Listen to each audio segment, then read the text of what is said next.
حاضرین جمعہ، خطبہ مسنونہ کے بعد میں نے آپ حضرات کے سامنے قرآن کریم کی ایک آیت تلاوت کی ہے، اور یہ آیت کریمہ میں نے اس مناسبت سے تلاوت کی ہے کہ آج مجھے خطبہ جمعہ کا جو ٹاپک دیا گیا تھا وہ اس کا نام یہ بتلایا گیا تھا کہ شیطان کی انسان سے آخری ملاقات، یعنی اس ٹاپک کا نام آپ بآسانی یوں سمجھ لیں کہ کل قیامت کے روز شیطان انسان سے کیا کہے گا، کس طریقے سے وہ اپنے وعدے سے مکرے گا، اپنے وعدے کی خلاف ورزی کرے گا، اس چیز کا آج انشاءاللہ آپ کے سامنے بیان کیا جائے گا۔ ہم اور آپ اس بات کو اچھی طریقے سے جانتے ہیں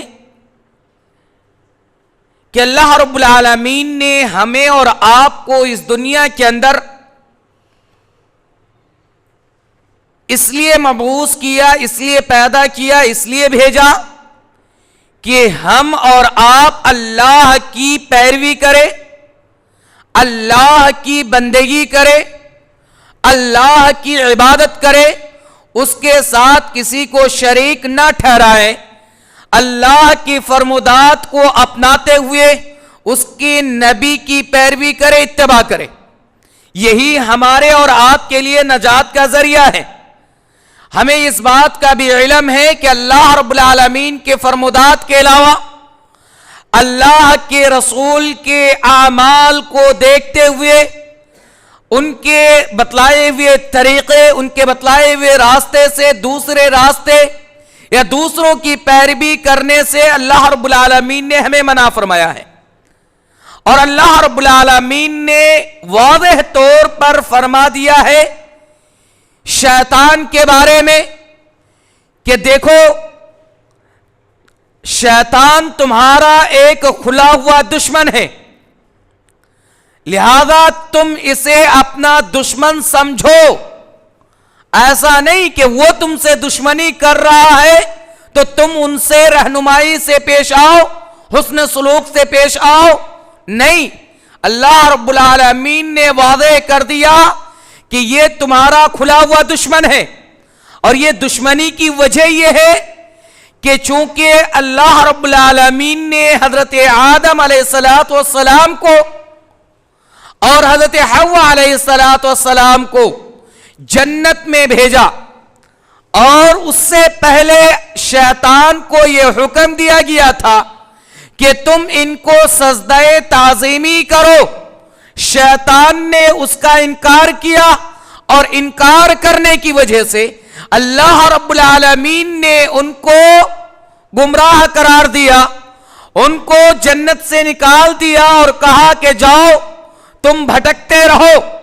تو یہ ان کو لگا کہ چونکہ میں نے آدم علیہ السلام کو سجدہ نہیں کیا اور اسی وجہ سے اللہ رب العالمین نے ہم سے اپنی نعمتیں چھین لی، تو لہذا یہ ہمارا نعمت کے چھن جانے کا سبب ہے، لہذا میں ان سے، اور صرف ان سے نہیں بلکہ آنے والے ان کی تمام اولاد سے، ذریت سے میں دشمنی مول لوں گا اور دشمنی کرتا آؤں گا۔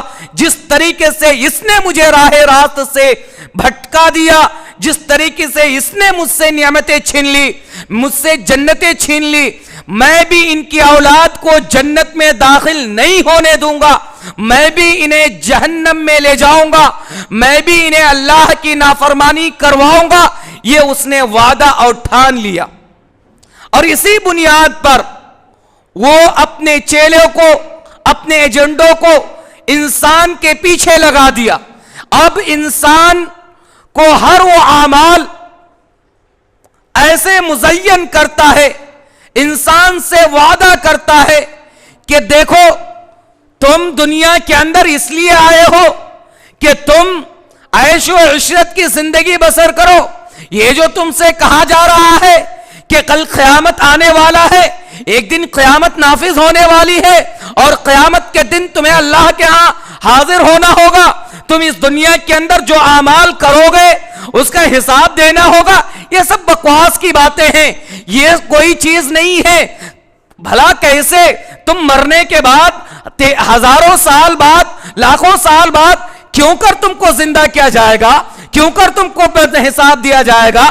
ایسا کچھ نہیں ہے. تم اس دنیا میں جس مقصد سے آئے ہو, یہ مقصد یہ ہے کہ تم عیش و عشرت کی زندگی گزارو. جو زندگی تمہیں ملی ہے اس کو عیش و عشرت کے ساتھ گزارو, اس دھوکے میں نہ پڑو. اس طریقے سے شیطان انسان کو ورغلاتا ہے, شیطان ان کو بہکاتا ہے. کبھی شیطان نیک اعمال کے ذریعے سے ان کو گمراہی کی طرف لے جاتا ہے.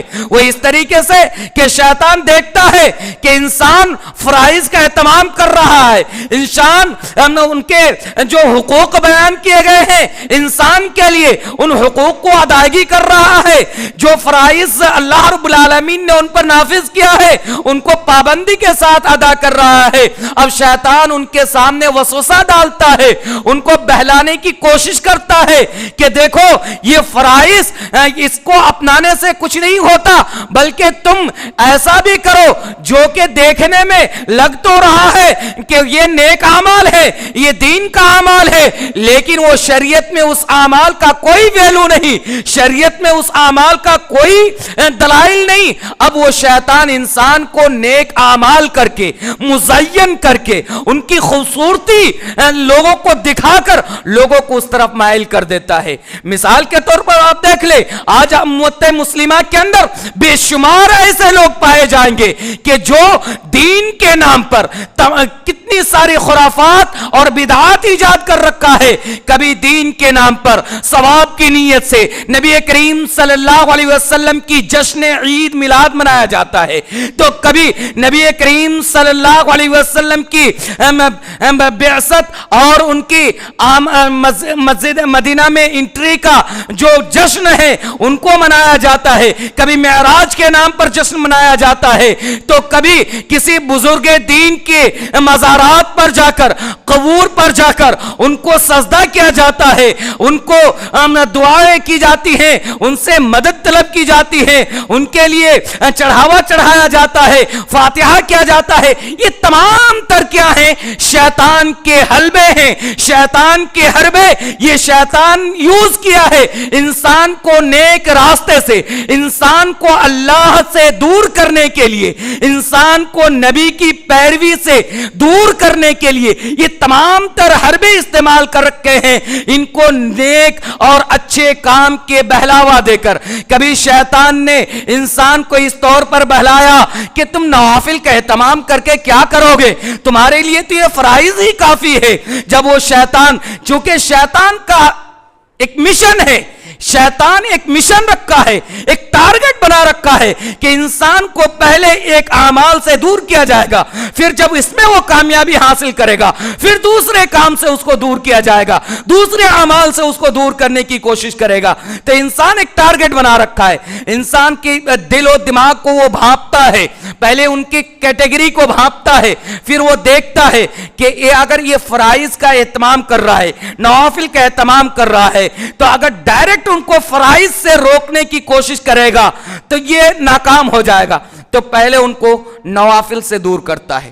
نوافل نماز, 5 وقت نماز میں سنن مؤکدہ نوافل میں سے ہیں, وہ کیا کہتا ہے, ابھی تو جماعت فرض نماز آپ کا ادا کرنا کافی ہو جائے گا, چلتے ہیں, ابھی اذان ہوئی ہے. پھر ان کو نوافل سے دور کرنے کی کوشش کرتا ہے. ظاہر سی بات ہے انسان کو جب نوافل سے دور کر دے گا آٹومیٹک ان کے فرائض میں سے 1 یا 2 رکعت چھوٹ جائے گی, کیونکہ نماز سے پہلے جو سنتیں ہیں ان کی ادائیگی کی کوشش نہیں کرے گا تو وہ چھوٹ جائے گا. اسی طریقے سے انسان کبھی کبھار ایسا چال چلتا ہے انسان کے ساتھ کہ دیکھ کے لگے گا کہ انسان اچھا کام کر رہا, نیک کام کر رہا, دین کی باتیں ان کے ذہن میں بیٹھا دے گا, کبھی قرآن کی تلاوت میں, کبھی لوگوں کے سامنے دعوت و تبلیغ میں لگا دے گا کہ یہ اچھا کام ہے, نیک کام ہے, دعوت کا کام ہے, چلو دعوت دیتے ہیں لوگوں کو. اور اس میں کیا کرے گا, اچھا خاصا وقت لگ جائے گا, ادھر نماز ختم. اور یہ اہل ایمان کے اندر پایا جا رہا ہے. یہ اہل ایمان کے اندر آج ہم میں سے بہت سارے لوگ، یہ بات حقیقت ہے، فجر میں غائب رہتے ہیں، فجر کی نماز ہم پڑھ نہیں پاتے. کیوں؟ ہمیں عین وقت میں نیند آتی. کیوں؟ کیونکہ ہم سوتے لیٹ سے، اور اس میں ہم کیا کرتے ہیں، بعض لوگ اپنے کاروبار کے حساب کتاب میں لگے جاتے ہیں، یہ بھی ان کی ضروریات ہے، ان کو ادھر بھٹکا دیا. جو نیک کرنے والے ہیں، جن کو لگتا نہیں ہم نیکی کریں گے، اللہ کے فرما بردار، ان کو اسی راستے سے بہکانے کی کوشش کرتا ہے کہ دیکھو فلاں لوگ نماز میں نہیں آ رہا ہے، فلاں لوگ کو دین سکھانا ہے، چلو عشاء کے بعد لمبا وقت ملتا ہے، یہاں بیٹھ کے ہم دین سیکھتے ہیں، سکھاتے ہیں. اب اتنا لمبا دین سیکھنے اور سکھانے کے وقت لگا دیا. یہ نفل چیزیں، یہ فرض تو ہیں لیکن ان فرائض سے کمتر درجے میں ہیں، لیکن ان کو اتنا مزین کیا کہ آپ کی فجر کی نماز چھڑوا دیا. تو یہ شیطان کا چال ہے. اسی لیے اللہ رب العالمین نے فرمایا ان الشیطان لکم عدو، بے شک شیطان تمہارے لیے دشمن ہے، تمہارا کھلا ہوا دشمن ہے. یہ کبھی تمہیں تمہارے سامنے سے آ کر وار کرے گا، کبھی دائیں طرف سے آ کر وار کرے گا، کبھی پیچھے سے آ کر وار کرے گا، تو کبھی بائیں طرف سے آ کر وار کرے گا. یہ سامنے اور دائیں طرف سے آ کر وار کرنے کا مطلب یہ ہے کہ تمہیں دنیا کو مزین کر کے، نیک اعمال دکھا کر کے، تمہیں شریعت کے خلاف جو اعمال ہیں، بدعات و خرافات ہیں، ان کو مزین کر کے دکھائے گا تاکہ تم ان کو کرنے پر تل جاؤ اور تم اللہ کے رسول کی نافرمانی کرنے پر اتر آؤ. آج یہی ہو رہا ہے. اور جب کل قیامت کے روز انسان یہ سارے کام، یہ سارے اعمال انجام دے کر اللہ کے سامنے حاضر ہوگا، اور پھر اللہ کے سامنے حاضر ہونے کے بعد جب ان کا حساب و کتاب لیا جائے گا، اس وقت یہ انسان جس نے اللہ رب العالمین کو چھوڑ کر اللہ کے احکامات کو پاؤں تلے رون کر اپنے بزرگوں کی پوجا کی، اپنے بزرگوں کو اپنا آئیڈیل مانا، اپنے ولیوں کو اپنا آئیڈیل مانا، ان کی پیروی کی، جس کو دنیا کے اندر انسان بڑا مان کے چلا ہے، جس کی پیروی کی ہے، کل قیامت کے روز وہ انسان ان سے پوچھے گا، کہے گا کہ دنیا کے اندر میں نے تم کو بڑا مانا تھا، میں نے تمہاری رسپیکٹ کی تھی، تمہارے مطابق اعمال کیے تھے، کیا آج تم مجھے اللہ کے عذاب سے بچا لو گے؟ اب یہاں پہ دیکھیے شیطان کا حربہ کس طریقے سے وہ اپنے وعدے سے مکرتا ہے، کس طریقے سے انسان کو اپنے وعدے کی خلاف ورزی کے بارے میں بتاتا ہے. وہ کہے گا کہ اگر اللہ رب العالمین مجھے ہدایت دیتا تو میں بھی تمہیں ہدایت دے دیتا. یہاں ہم آپ دونوں برابر ہیں، یہاں پستانے سے یا ادھر ادھر کرنے سے کوئی مسئلہ حل نہیں ہونے والا ہے. اب ایک ہی راستہ ہے، جاؤ جہنم میں. شیطان کہے گا، سورہ ابراہیم کی آیت نمبر آپ 22 کی تلاوت کریں، وہ کہے گا وقال الشیطان لما قضی الامر ان اللہ وعدکم وعد الحق. جب تمام معاملات کا فیصلہ ہو چکا ہوگا، قیامت کے روز ہر چیز کا فیصلہ ہو چکا ہوگا، جنت کو جنت کا سرٹیفکیٹ دے دیا جائے گا، جہنمی کو جہنم کا سرٹیفکیٹ دے دیا جائے گا. ایسے موقع پر شیطان کہے گا لما قضی الامر ان اللہ وعدکم، انسان سے کہے گا کہ بے شک دنیا کے اندر اللہ رب العالمین نے تم سے کچھ وعدے کیے تھے، اور وہ وعدہ یہ تھا کہ تم اللہ کی پیروی کرو، رسول کی اتباع کرو، تم قرآن کے مطابق اپنی زندگی بسر کرو، رسول نے جو راستہ بتلایا ہے ان کو اختیار کرو، 5 وقت کی نماز کی پابندی کرو، فرائض کا اہتمام کرو، نوافل کا اہتمام کرو، لوگوں کے ساتھ حسن سلوک کرو، رمضان کے روزے کا اہتمام کرو، صدقات و خیرات کا اہتمام کرو. یہ ساری چیزیں اللہ رب العالمین نے تمہیں وعدے کے طور پر بتلایا تھا کہ اگر تم نے ایسا کرے تو تمہیں جنت نصیب ہوگی، تمہیں جنت میں جگہ ملے گی. اور یہ وعدہ سچ تھا. وعد الحق، یہ اللہ کا وعدہ جو ہے وہ سچا وعدہ ہے. اللہ نے یہ وعدہ کیا تھا کہ ایک دن قیامت آنے والی ہے، ایک دن تمہاری موت آنے والی ہے، اور پھر تمہیں زندہ کیا جائے گا اللہ کے سامنے، اللہ کے حضور کھڑا کیا جائے گا، تم سے سوال جواب کیا جائے گا، تمہارے کیے کا سوال کیا جائے گا.